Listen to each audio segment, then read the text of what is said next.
Hello my dear students, today we will discuss about income and expenditure account. इससे पहले की video में हमने रसीट्स एंड पेमेंट्स अकाउंट के बारे में डिस्कस किया था और आज हम इनकम एंड एक्सपेंडिचर अकाउंट के बारे में यहाँ पर डिस्कस करेंगे कि किस प्रकार से इनकम एंड एक्सपेंडिचर अकाउंट बनाया जाता है, इनकम एंड एक्सपेंडिचर अकाउंट की क्या विशेषताएं होती हैं और यह रसीट्स एंड पेमेंट्स अकाउंट से किस प्रकार से इसको हम डिफरेंशिएट कर सकते हैं। इसके साथ साथ जो प्रॉफिट एंड लॉस अकाउंट और इनकम एंड एक्सपेंडिचर अकाउंट में क्या डिफरेंस है उसके बारे में भी हम यहाँ पर चर्चा करेंगे।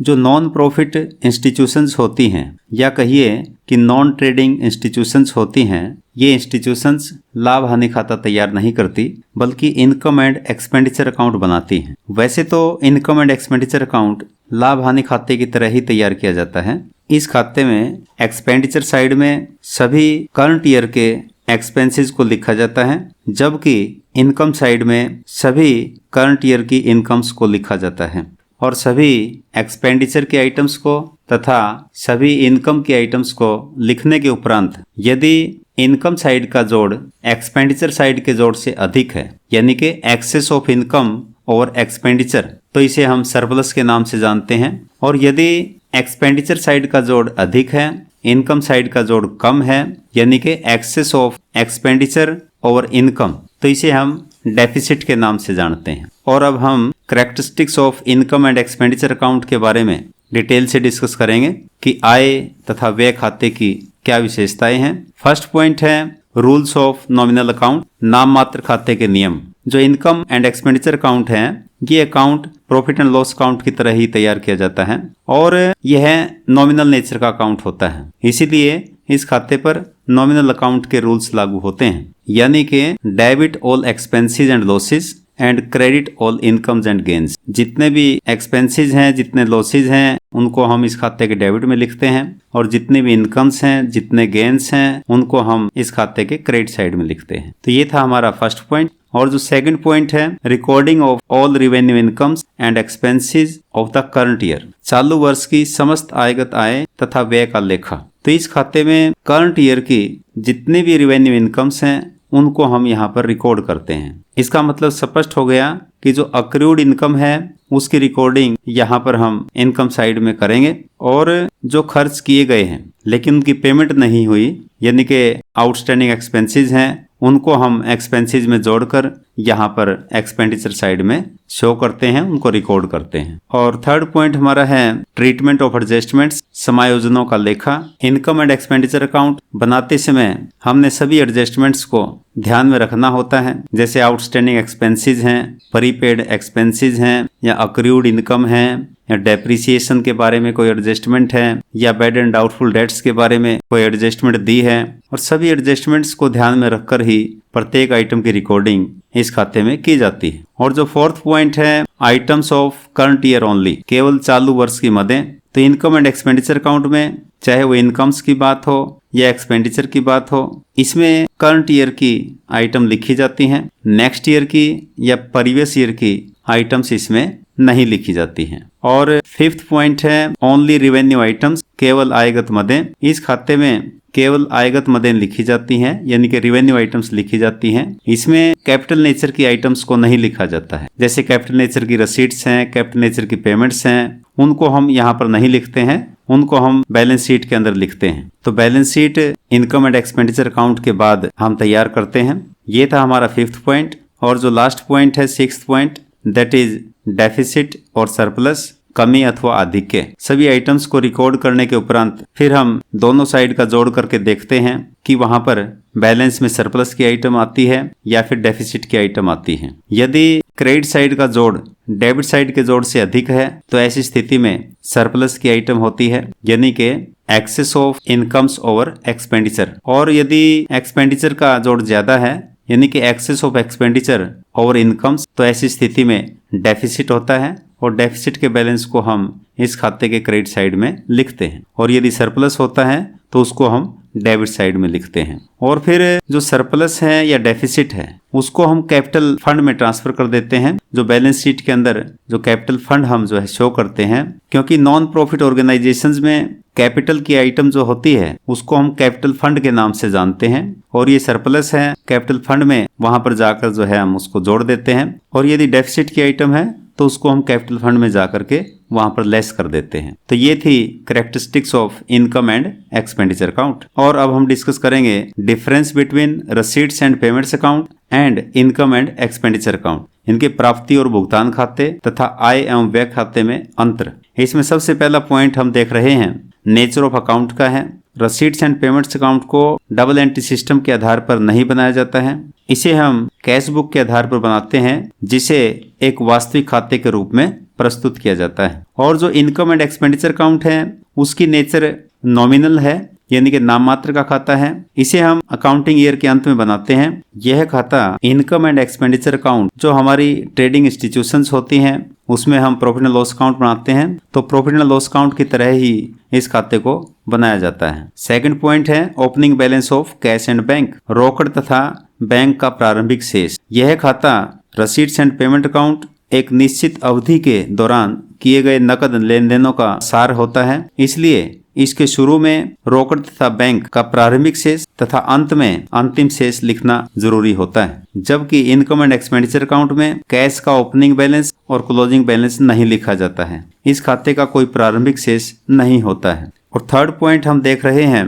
दैट इज एडजस्टमेंट्स, समायोजनाएं। रसीट्स एंड पेमेंट्स अकाउंट में नकद लेन देनों का लेखा किया जाता है, अर्थात यह खाता कैश सिस्टम के आधार पर बनाया जाता है, इसमें किसी प्रकार के समायोजनों का लेखा नहीं किया जाता है। जबकि इनकम एंड एक्सपेंडिचर अकाउंट में सभी समायोजनों को ध्यान में रखा जाता है, जैसे outstanding expenses, accrued income, depreciation, provision for bad and doubtful debts आदि सभी का लेखा किया जाता है, अर्थात यह खाता अक्रूवल आधार पर बनाया जाता है। और जो फोर्थ पॉइंट है कैपिटल एंड रेवेन्यू आइटम्स, जो रसीट्स एंड पेमेंट अकाउंट है इसमें सभी प्राप्तियों को, रसीट्स को और सभी भुगतानों को यानी कि पेमेंट्स को लिखा जाता है, चाहे वो कैपिटल नेचर की हो या फिर वो रेवेन्यू नेचर की हो, यानी कि पूंजीगत जो आय है, पूंजीगत जो खर्चे हैं, आयगत जो आय हैं, आयगत जो खर्चे हैं, सभी को यहाँ पर लिखा जाता है। लेकिन इनकम एंड एक्सपेंडिचर अकाउंट में आप देखते हैं कि सिर्फ रेवेन्यू टाइप के आइटम्स को यहाँ पर लिखा जाता है। जो कैपिटल नेचर के आइटम्स हैं उनको हम यहाँ पर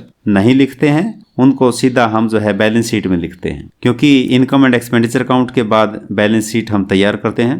और जो नेक्स्ट पॉइंट है हमारा डिफरेंस का, यहाँ पर हम देख रहे हैं period of income and expenditure, आय तथा व्यय की अवधि। तो रसीट्स एंड पेमेंट्स अकाउंट में जितने भी हमारी रसीट्स हैं, जितने भी हमारी पेमेंट्स हैं, उनको हम लिखते होते हैं, चाहे उनका संबंध करंट ईयर से हो या प्रीवियस ईयर से हो या नेक्स्ट ईयर से हो। जबकि इनकम एंड एक्सपेंडिचर अकाउंट में केवल उन्हीं इनकम्स को, उन्हीं एक्सपेंडिचर्स को लिखा जाता है जिनका संबंध करंट ईयर से होता है। ये हमने विशेष तौर से ध्यान रखना है। और नेक्स्ट पॉइंट यहाँ पर हम देख रहे हैं that is debit and credit side, नाम तथा जमा पक्ष। इनकम एंड एक्सपेंडिचर अकाउंट में क्रेडिट साइड में हम सभी इनकम्स को लिखते हैं, जबकि डेबिट साइड में सभी एक्सपेंसेस की आइटम्स को लिखा जाता है। जबकि रसीट्स एंड पेमेंट अकाउंट में रसीट्स साइड में सभी प्राप्तियों को तथा पेमेंट्स साइड में सभी भुगतानों को लिखा जाता है। और ठीक इसी प्रकार से हमारा जो नेक्स्ट पॉइंट है दैट इज क्लोजिंग बैलेंस, अंतिम शेष। जो रसीट्स एंड पेमेंट अकाउंट है उसका जो क्लोजिंग बैलेंस है,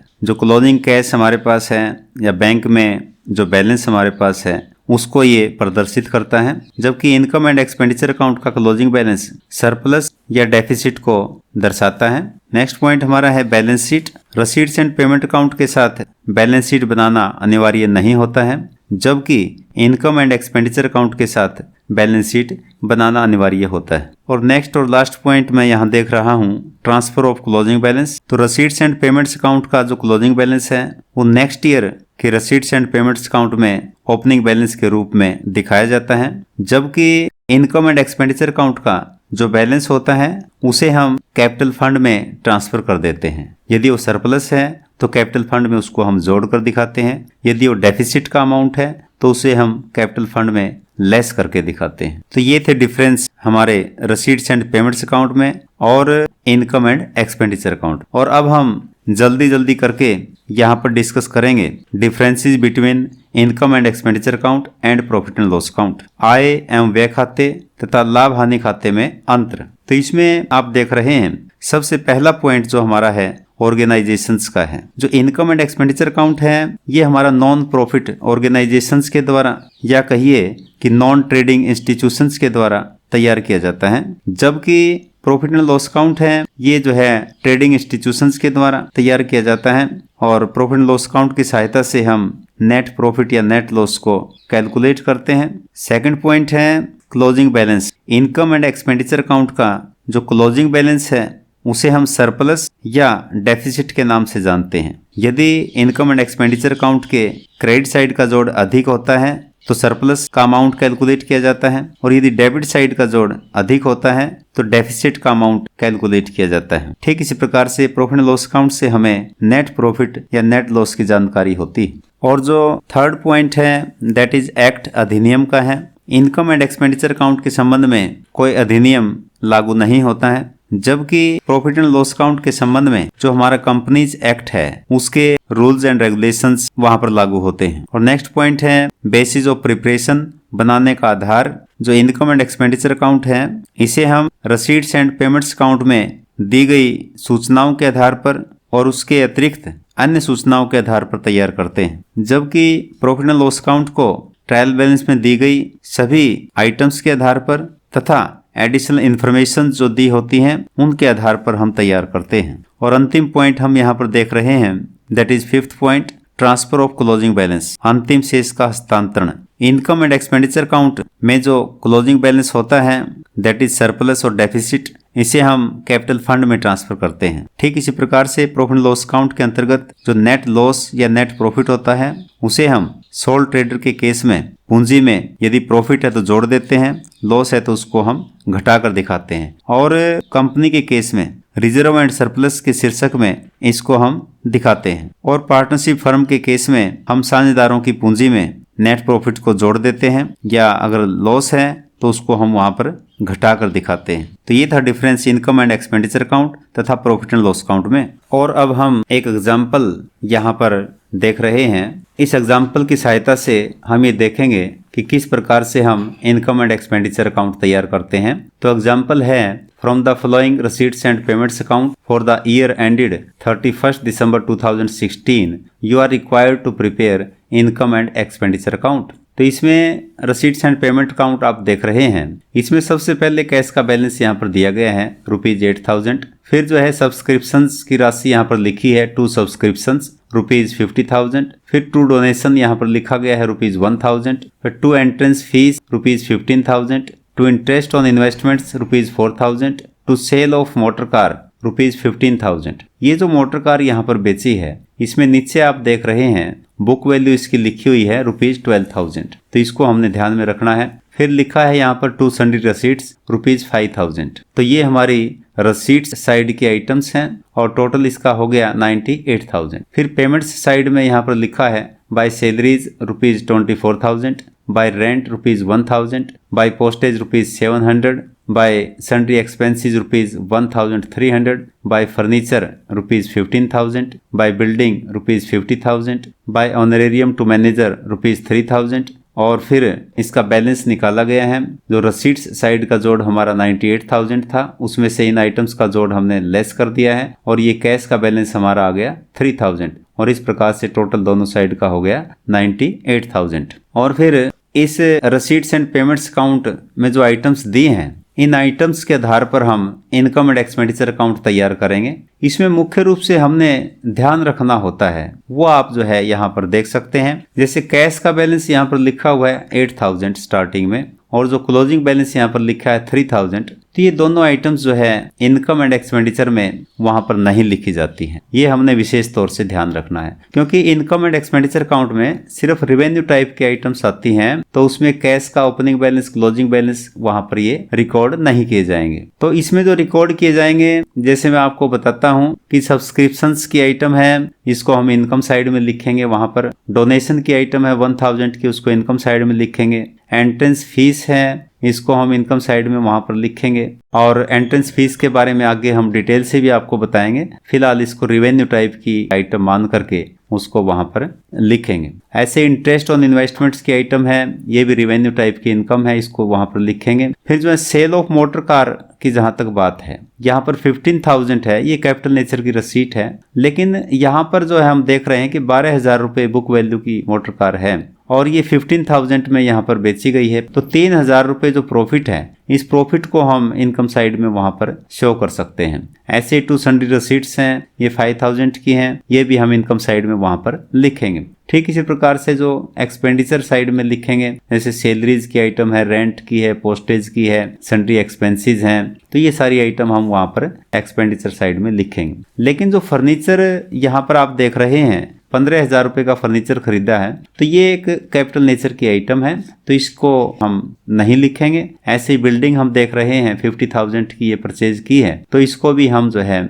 एक्सपेंडिचर में नहीं दिखाएंगे, क्योंकि जो है दोनों ही ये कैपिटल नेचर की आइटम है। फिर जो है ऑनरेरियम टू मैनेजर, ये रेवेन्यू टाइप की आइटम है, तो रेवेन्यू टाइप का जो है खर्चा है, तो इसको हम 3,000 को वहां पर शो करेंगे। तो इन सब बातों को ध्यान में रखते हुए हम इनकम एंड एक्सपेंडिचर अकाउंट बनाएंगे। तो ये देखिए इनकम एंड एक्सपेंडिचर अकाउंट, और ऊपर हेडिंग हमने डाल दिया है income and expenditure account for the year ending 31 दिसंबर 2016। तो जैसे मैंने आपको बताया वही आइटम्स यहाँ पर शो की गई हैं। जैसे एक्सपेंडिचर साइड में आप देख रहे हैं, यहाँ पर सैलरीज को लिखा है 24,000, रेंट लिखा है 1,000, पोस्टेज की आइटम लिखी है 700 रुपीज, सन्ड्री एक्सपेंसेस लिखे 1,300, ऑनरेरियम टू मैनेजर लिखा है ₹3,000। और फिर जो है इनकम साइड में हम देखें, बाय सब्सक्रिप्शंस लिखा 50,000, बाय डोनेशन लिखा 1,000, बाय एंट्रेंस फीस है 15,000, जिसको हमने रिवेन्यू टाइप के आइटम मान लिया है। बाय इंटरेस्ट ऑन इन्वेस्टमेंट्स लिखा है यहाँ पर 4,000, by profit on sale of motor car ये लिखा है ₹3,000,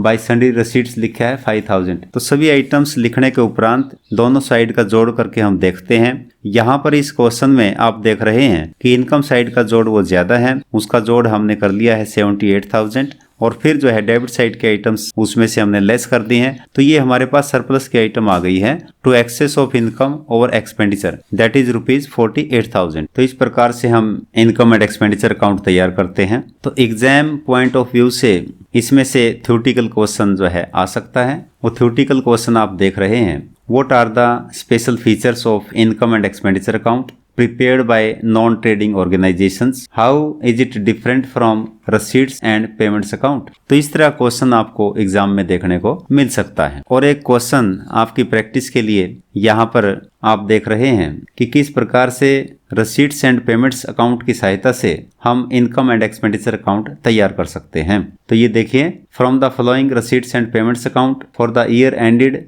31 March 2021 you are required to prepare income and expenditure account. तो ये रसीट्स एंड पेमेंट्स अकाउंट में आइटम्स आप देख रहे हैं। सबसे पहले यहाँ पर लिखा है टू बैलेंस BD, कैश का बैलेंस यहाँ पर लिखा हुआ है ₹16,000। फिर सब्सक्रिप्शंस की आइटम यहाँ पर लिखी है ₹1,00,000। फिर डोनेशन लिखा है ₹2,000। फिर जो है एंट्रेंस फीस यहाँ पर लिखी है ₹30,000। फिर जो है इंटरेस्ट ऑन इन्वेस्टमेंट्स की आइटम यहाँ पर लिखी है ₹8,000। और फिर सेल ऑफ मोटर कार, तो मोटर कार की सेल की है ₹30,000। और इसके साथ ही नीचे आप देख रहे हैं बुक वैल्यू ₹22,000। तो 22,000 रुपये बुक वैल्यू की मोटर कार है, वो 30,000 रुपये में यहाँ पर सेल कर दी गई है। फिर आगे जो आइटम है लिखी है यहाँ पर टू सन्ड्री रसीट्स ₹10,000, और इस प्रकार से टोटल यहाँ पर कर दिया है ₹1,96,000। और फिर पेमेंट्स साइड में आप देख रहे हैं सैलरीज की आइटम यहाँ पर लिखी है by salaries ₹48,000, by rent ₹2,000, by postage ₹1,400, by sundry expenses ₹2,600, by furniture ₹30,000, by building ₹1,00,000, by honorarium to manager ₹6,000। ये कैश का बैलेंस यहाँ पर लिखा है ₹6,000। तो इस प्रकार से टोटल हमारा दोनों साइड का हो गया ₹1,96,000। तो इस क्वेश्चन का सोल्यूशन आपने खुद अपने घर पर करना है। तो इसका आंसर भी हमने यहाँ पर दिया है और इसे आप आसानी से सोल्व कर सकते हैं। तो इसमें किसी प्रकार की कोई भी प्रॉब्लम आपको नहीं आएगी। अगर आपको इसमें कोई प्रॉब्लम आती है तो इस वीडियो को आप दोबारा से देख सकते हैं। इनकम एंड एक्सपेंडिचर अकाउंट बनाना बिल्कुल आसान है और आसानी से आप इस टॉपिक को तैयार कर सकते हैं। इस चैनल पर आपको आपके करियर से संबंधित वीडियोस मिलती हैं, मोटिवेशनल वीडियोस यहाँ पर मिलती हैं और फाइनेंशियल अकाउंटिंग से संबंधित वीडियोस यहाँ पर मिलती हैं। तो इस चैनल को आप सब्सक्राइब करें, अपने मित्र दोस्तों में शेयर करें और बेल आइकन को प्रेस अवश्य कर लें ताकि प्रत्येक आने वाली वीडियो का नोटिफिकेशन आपके पास सबसे पहले पहुंचे। Thank you very much. Have a nice day.